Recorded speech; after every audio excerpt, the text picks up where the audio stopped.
Pink का अपर्दन चक्र हम लोग देख रहे थे। उसमें जो कल चित्र बनाए थे, आप लोगों के पास तो बना होगा, जल्दी से मैं बनाता हूँ।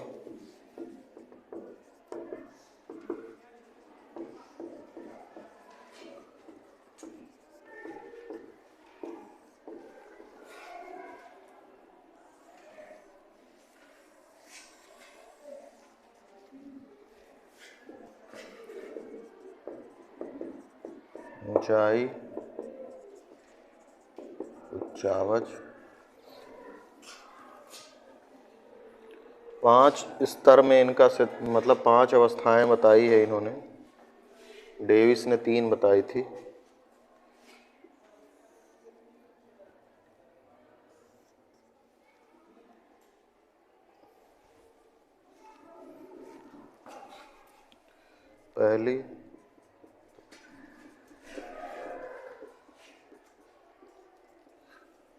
पहले से तीसरी जो अवस्था है, इसमें अपर्दन और उत्थान दोनों होता है,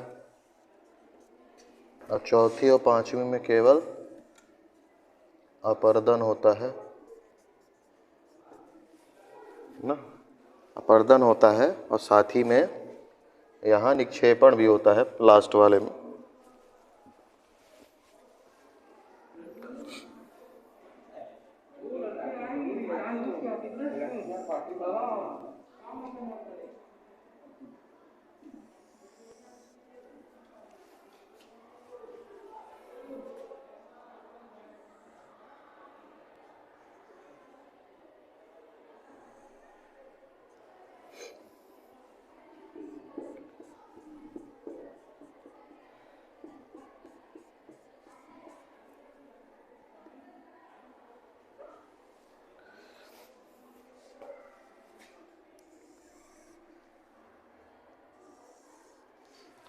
तो जो पहला स्टेज था उसमें ऊंचाई, जिसको हाइट कहते हैं, और उच्चावच, जिसको रिलीफ कहते हैं, HEIGST RELIF, इन दोनों में क्या होती है? वृद्धि होती है। फिर दूसरे स्टेज में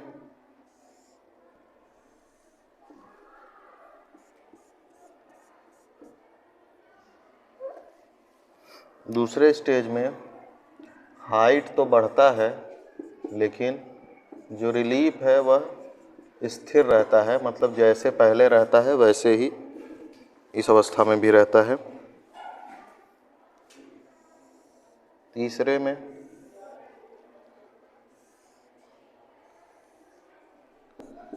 तीसरा अवस्था जो है वह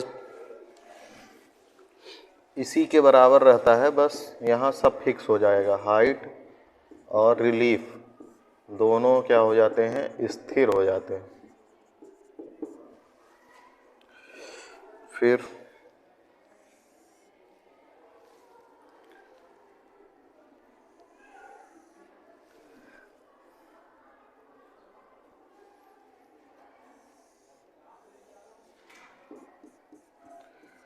इस अवस्था में हाइट मतलब ऊंचाई में कमी आती है, लेकिन जो उच्चावच है वह कैसा रहता है?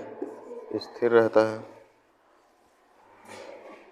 फिर सबसे लास्ट स्टेज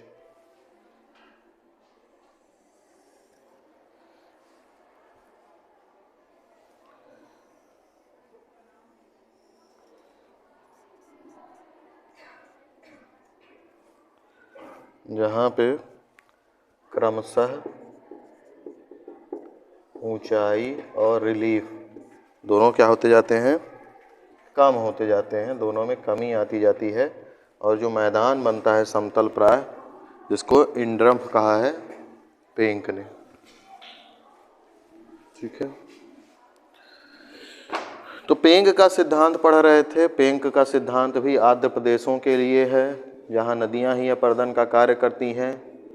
इन्होंने प्रमुख जो चीज़ें मानी हैं वो मानी है कि अपर्दन और उत्थान साथ साथ होता रहता है। डेविस ने ऐसा नहीं माना था। डेविस ने माना था कि उत्थान पहले होगा फिर अपर्दन शुरू होगा। तो इन्होंने माना कि उत्थान और अपर्दन साथ साथ क्रिया होती है। इसके लिए इन्होंने जो एक स्टेटमेंट दिया था कि जो स्थल रूप होता है वह उत्थान की अवस्था, दर तथा निम्नीकरण का क्या होता है, प्रतिफल होता है। डेविस ने अलग स्टेटमेंट दिया था। पेंक ने कहा कि जो स्थल रूप है, स्थल रूप वह उत्थान की अवस्था, दर तथा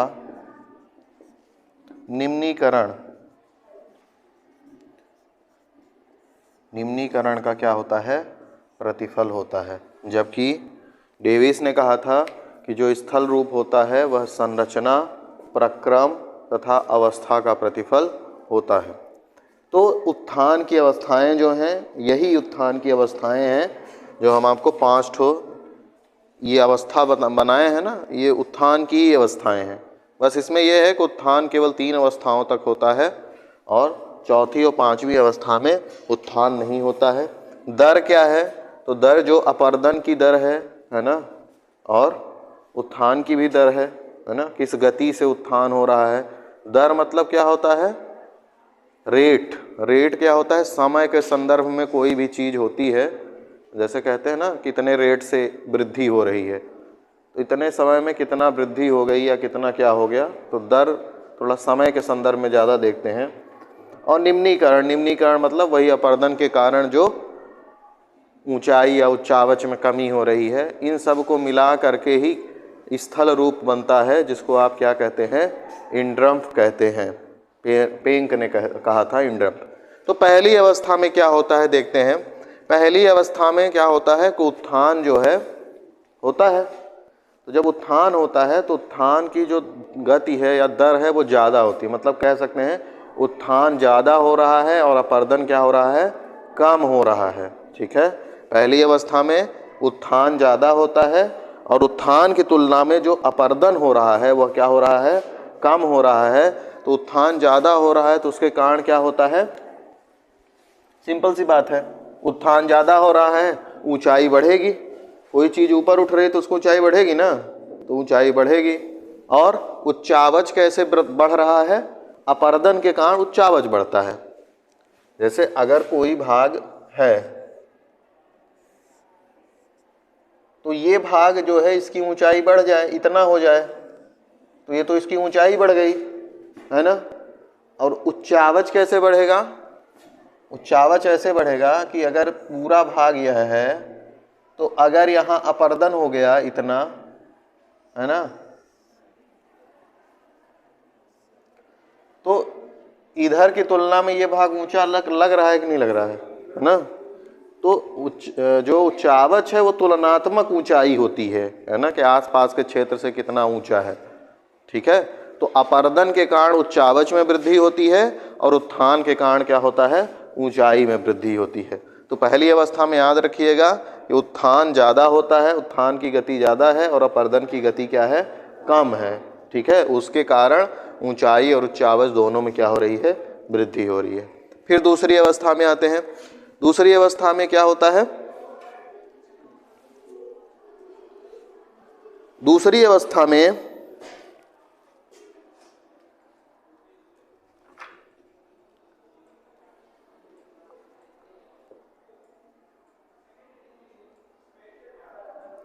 दूसरी अवस्था में भी जो उत्थान है वह क्या होता है, उत्थान की दर अपर्दन से ज़्यादा बनी रहती है। ठीक है ना, दूसरी अवस्था में भी उत्थान का जो दर है, मतलब उत्थान जो हो रहा है वह अपर्दन से ज़्यादा बना हुआ है। लेकिन यहाँ एक बात यह होती है, यहाँ हमने बताया कि उत्थान जो है वह ज़्यादा हो रहा है अपर्दन की तुलना में। ठीक है, यहाँ हम कह रहे हैं कि उत्थान ज़्यादा ही है, उत्थान मतलब हो रहा है ना, अपर्दन की तुलना में ज़्यादा हो रहा है उत्थान। ठीक है, लेकिन जो ये अपर्दन हो रहा है ना, ये जितना पहले हो रहा था उतना ही हो रहा है। बात समझिए, यहाँ पे क्या था कि उत्थान ज़्यादा हो रहा था और अपर्दन जितना भी हो रहा था लेकिन उत्थान से कम था, है ना। तो उसके कारण ऊंचाई बढ़ रहा था। जितना भी अपर्दन हो रहा था वो उत्थान से कम था, बस इतना समझिए। इसमें क्या हुआ कि उत्थान तो हो ही रहा है ना, उत्थान हो रहा है और ज़्यादा हो रहा है पहले की तुलना में, लेकिन जो अपर्दन है वो पहले जितना हो रहा था उतना ही हो रहा है। अपर्दन की दर में कोई वृद्धि नहीं हुई है, जिसके कारण ऊंचाई तो बढ़ती है, उत्थान के कारण ऊंचाई तो बढ़ रही है, लेकिन जो उच्चावच है वह क्या है, स्थिर बना हुआ है। क्यों? क्योंकि अपर्दन पहले की ही तरह क्या है, स्थिर बना हुआ है। तो अपर्दन स्थिर है तो उच्चावच भी क्या है, इसमें स्थिर बना हुआ है, लेकिन उत्थान ज़्यादा हो रहा है तो उसके कारण ऊंचाई क्या हो जा रही है, दूसरे अवस्था में बढ़ जा रही है। ठीक है। तीसरी अवस्था में क्या होगा कि दोनों क्या हो जाते हैं, दोनों स्थिर, दोनों मतलब समान दर रहेगी। जैसे पहले दर थी, जैसे ये अवस्था इसके बराबर ही रहेगी, है ना। क्यों? क्योंकि इसमें जो पहले उत्थान था और जो अपर्दन था, यहाँ जो उत्थान की दर थी और यहाँ अपर्दन की जो दर थी वो सेम दोनों यहाँ पे है तीसरी अवस्था में। तो इसके कारण ऊंचाई और उच्चावच स्थिर ही रहेगा। जितना उत्थान हो रहा है उतना ही अपर्दन हो जाएगा, तो ऊंचाई क्या होती है, बराबर बनी रहती है। ठीक है, बात समझ रहे हैं कि नहीं। फिर चौथी अवस्था से महत्वपूर्ण कार्य होता है, क्योंकि चौथी अवस्था में क्या होता है, उत्थान होना समाप्त हो जाता है, अब केवल अपर्दन होता है। अभी तक क्या हो रहा था कि अपर्दन हो रहा था, साथ में उत्थान हो जा रहा था, तो जो ऊंचाई है, उच्चावच है, बहुत ज़्यादा घट नहीं पा रहा था। भाई जितना वो अपर्दित होता था उतना ही ऊपर उठ जाता था, तो क्या कोई भाग ऊपर नीचे कुछ समझ में आएगा? नहीं आएगा, है ना। लेकिन जब यहाँ तीसरी अवस्था के बाद चौथी अवस्था में उत्थान क्या होता है, समाप्त हो जाता है। अब उत्थान समाप्त हो जाता है तो अब अपर्दन होगा, केवल अपर्दन होगा। केवल अपर्दन, दो तरीके का अपर्दन बताए थे, लंबवत अपर्दन और क्षैतिज अपर्दन होता है ना। तो अब क्या होगा, लंबवत अपर्दन के कारण क्या होगा, गहराई बढ़ती है ना। लेकिन साथ ही में जब क्षैतिज अपर्दन होता है तो वह ऊंचाई को क्या करता है, कम करता है। तो इस अवस्था में जो है लंबवत क्या होगा, होगा अपर्दन, लेकिन उसकी तुलना में क्षैतिज अपर्दन ज़्यादा होगा, जिससे क्या होगा, ऊंचाई क्या होती जाएगी, कम होती जाएगी, है ना। लेकिन यहाँ पे लंबवत अपर्दन हो रहा है लेकिन साथ ही में क्षैतिज अपर्दन भी हो जा रहा है, उसके कारण जो उच्चावच है वो स्थिर रहेगा। कैसे? देखिए, ऊंचाई क्यों कम हो रही है, क्योंकि क्षैतिज अपर्दन हो रहा है। क्षैतिज अपर्दन बताए थे ना, जैसे ये भाग है, तो जब ये ऐसे ऐसे अपर्दित होता जाएगा तो इसकी ऊंचाई कम होती जाएगी, है ना। लंबवत में क्या होता है, उच्चावच बढ़ता है ना। लंबवत अपर्दन में उच्चावच बढ़ता है, लेकिन यहाँ उच्चावच स्थिर है। उच्चावच स्थिर इसलिए है क्योंकि जो लंबवत अपर्दन हो रहा है ना, वो इतना ज़्यादा नहीं है कि तुलनात्मक अंतर ला पाए इन अवस्थाओं में, है ना। उच्चावच मतलब कि आसपास के क्षेत्रों की तुलना में वह क्या है, उतना ही ऊंचाई का अंतर बना हुआ है। जैसे ये भाग है, ठीक है, समझ रहे हैं बात। यहाँ से यहाँ जितनी ऊंचाई है, ठीक है ऊंचाई, उच्चावच, ऊंचाई नहीं, ये अंतर है इनकी ऊंचाइयों का, वही उच्चावच है ना। तो जितना इनका उच्चावच बना है, यह मान लीजिए अगर इसमें अपर्दन हो जाए, इसका भाग इतना हो जाए, ठीक है, और उसी की तुलना में यहाँ भी अपर्दन हो जाए और ये नीचे चला है, यह इतना हो गया ना, दूसरा एक बनाना चाहिए था। चलिए अभी, चलिए फिर से बनाते।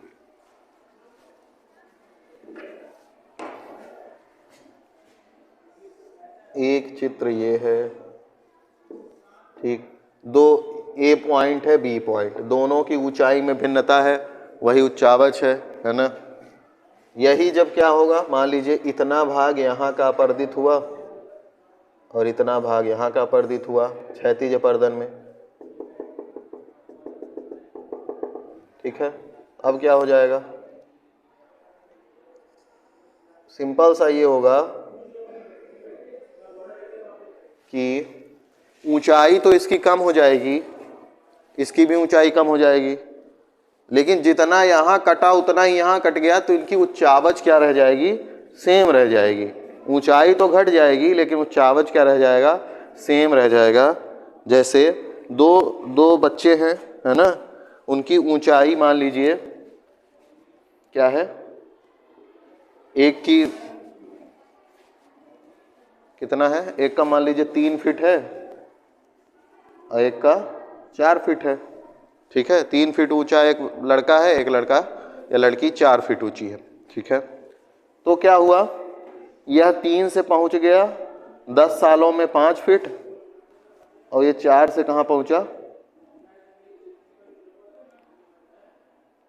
हाँ ये 4 से पहुंच गया 6। ठीक है, 3 से कहाँ पहुंच गया, ये 5। अभी इनमें अंतर कितना था, 1 फीट का अंतर था, वही है उच्चावच। ठीक है, अब यहाँ पे ऊंचाई बढ़ गई, ये 5 हुआ ऊंचाई बढ़ी, ये 6 हुआ ऊंचाई बढ़ी, लेकिन अब भी दोनों का अंतर कितना है, एक ही है। तो अंतर तो एक ही है ना, भले ऊंचाई बढ़ गई है। तो ऐसे यहाँ ऊंचाई घट तो रही है, लेकिन जो उनकी तुलनात्मक ऊंचाई देखने में उच्चावच है वह नहीं घट बढ़ रहा है, वो स्थिर ही है जैसा पहले था। समझ में आई बात कि नहीं, है ना। तो इस तरीके का क्या हुआ, इस अवस्था में होता है, चौथी अवस्था में। ठीक है,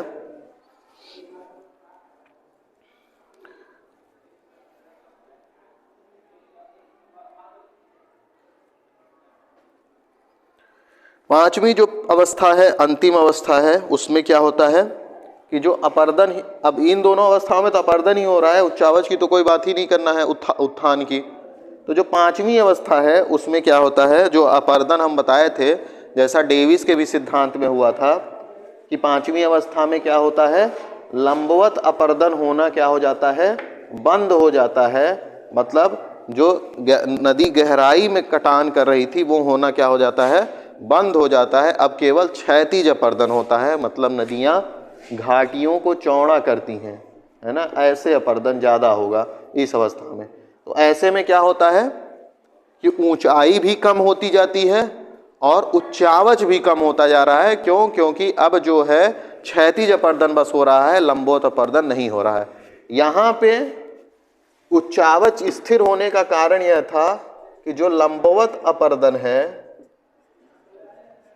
वह क्षैतिज अपर्दन के क्या था, लगभग बराबर था। ठीक है, लेकिन यहाँ पे लंबवत अपर्दन बंद हो गया है, केवल क्षैतिज अपर्दन हो रहा है। तो क्या हो रहा है, ऊंचाई और उच्चावच दोनों में कमी आती जा रही है ना, दोनों में क्या होती जा रही है, कमी होती जा रही है। ठीक है, तो फिर क्या होता जाता है, धीरे धीरे एक ऐसी स्थिति आती है कि पूरा जो सतह, मतलब पूरा जो भाग था वह क्या हो जाता है, समतल प्राय मैदान के रूप में हो जाता है ना।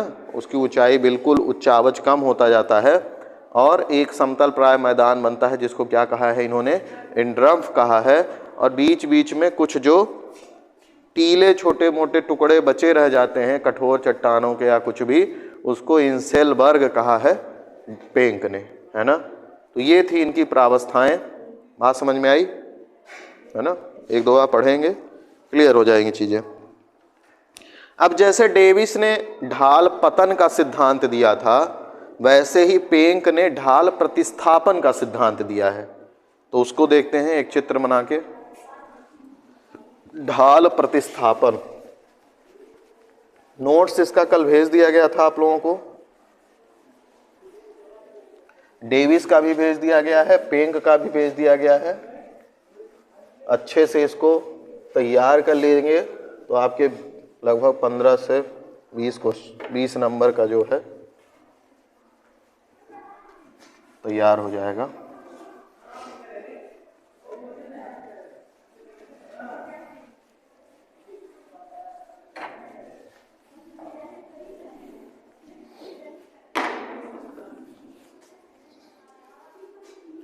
अगला इसमें हमको जो पढ़ना है इनका पेंक का ढाल प्रतिस्थापन।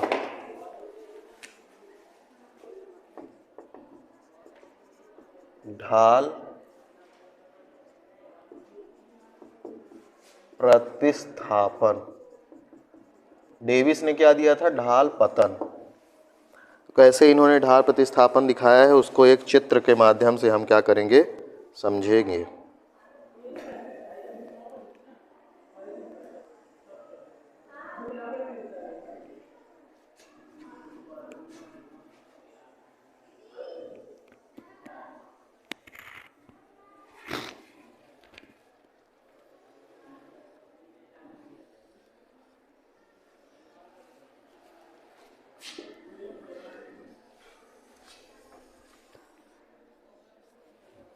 यह क्या है? घाटी है, नदी यहाँ से प्रवाहित हो रही है, जो नदी क्या है इसको कटान कर दी है। ठीक है, ये जो यहाँ से जो स्लोप चेंज होता जा रहा है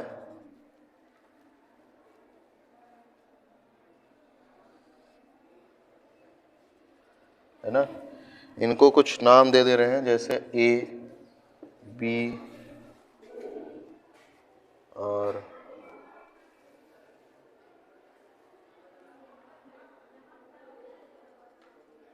सी,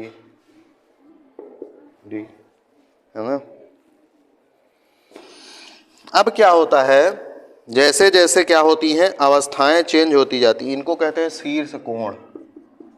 शीर्ष कोण, ये ए बी सी डी जो है क्या था, मान लीजिए पहले ये पूरा समतल मैदान था, नदियां प्रवाहित होंगी तो अपरदन करेंगी, तो शुरू में लंबवत अपरदन होता है ना, लंबवत अपरदन ज़्यादा होता है तो गहरी घाटियां बनती हैं, आसपास के भाग ऊंचे होंगे, बीच में गहरा भाग गया होगा। अगर रेणुकूट जाते हुए देखे हो तो बड़ी बड़े बीच अगल बगल बहुत बड़ा बड़ा ऊंचा उठा है, लेकिन रिहंद नदी थोड़ी सी बह रही है ना। अगर पूरा डैम खोल भी दिया जाए तब भी वो उतनी ऊंचाई तक पानी नहीं बहेगा, समझ रहे हैं?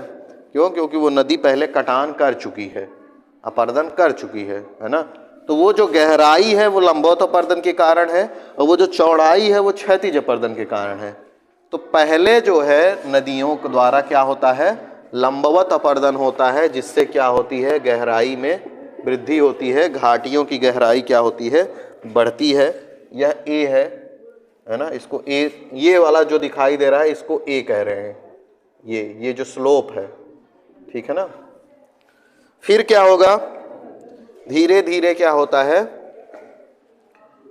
जो अपरदन है लंबवत के साथ ही क्षैतिज अपरदन भी होना क्या होता है, होने लगता है, क्षैतिज अपरदन भी। तो जब क्षैतिज अपरदन होता है तो ये अभी जो आपको ढाल दिख रहा है ये उत्तल ढाल है। क्या है? उत्तल। उत्तल मतलब उभरा हुआ, उत्तल ढाल मतलब उभरा हुआ, ठीक है। फिर इसके बाद जो दूसरा ढाल आता है वह होता है सम ढाल। सम ढाल मतलब कि ये पूरा भाग इतना क्या हो जाएगा, कट जाएगा, अपरदित हो जाएगा, ठीक है। ये पूरा भाग अब क्या होगा, क्षैतिज अपरदन के कारण ये कट जाएगा, तो सम ढाल हो जाएगा, मतलब यह भाग सीधा सीधा हो जाएगा सम ढाल। फिर अब और जब इसमें अपरदन होगा, है ना, तो अब ये अपरदन कैसे होगा, ऐसे,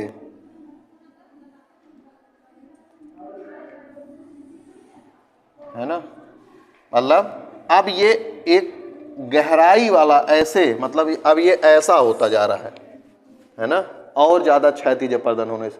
तो ये सम ढाल था, ये जो सीधी रेखा थी सम ढाल, ये है अवतल ढाल।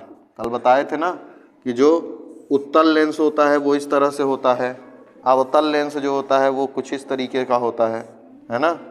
तो जो मतलब धंसा हुआ भाग होता है उसको अवतल कहते हैं, जो उठा हुआ उभरा हुआ भाग होता है उसको क्या कहते हैं, उत्तल कहते हैं, ठीक है।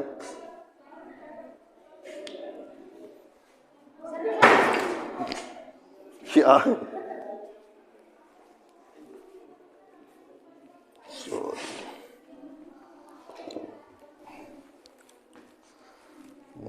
कोई जानवर वानवर आ गया क्या?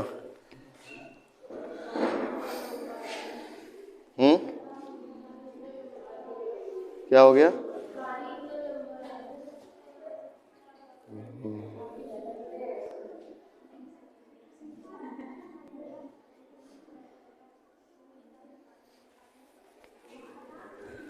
क्या छोटे हैं?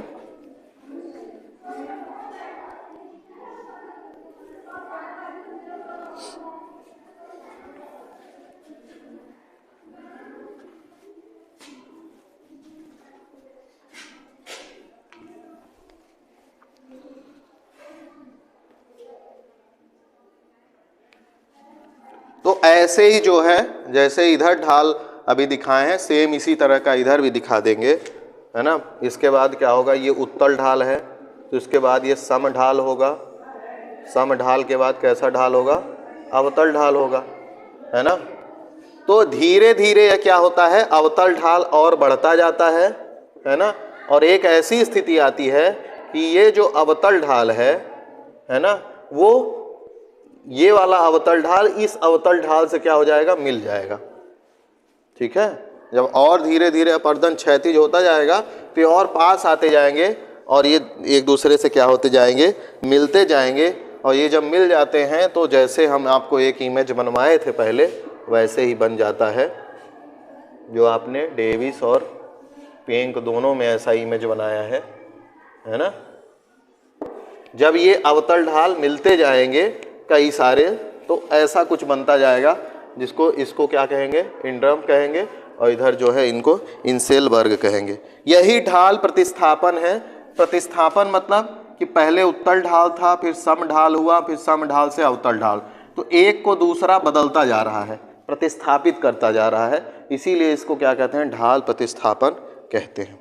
ठीक है,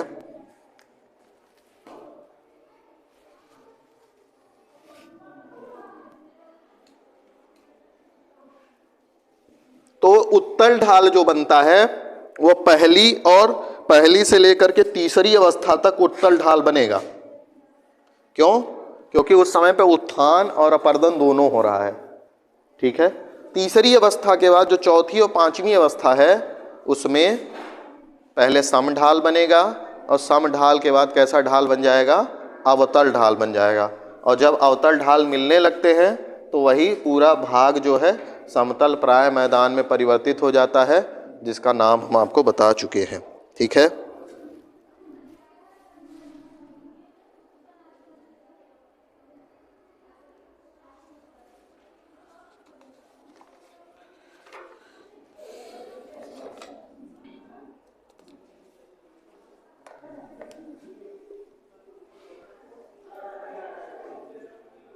इसमें एक नाम भी देते हैं, जैसे जो उत्तल ढाल है, उत्तल ढाल वाली जो अवस्था होती है उसको कहते हैं आपहस्ती जिंडे। ये मतलब उसका नाम है, जिन्होंने पेंक ने दिया था, कि जो उत्तल ढाल वाला अवस्था है ना, उसको आपहस्ती जिंडे भी कहते हैं। सम ढाल वाले को क्या कहते हैं, ग्लीक फार्मिंग, ग्लीक फार्मिंग। और जो अवतल ढाल है उसको क्या कहते हैं, आबस्ती जिंडे, आबस्ती जिंडे। बस नाम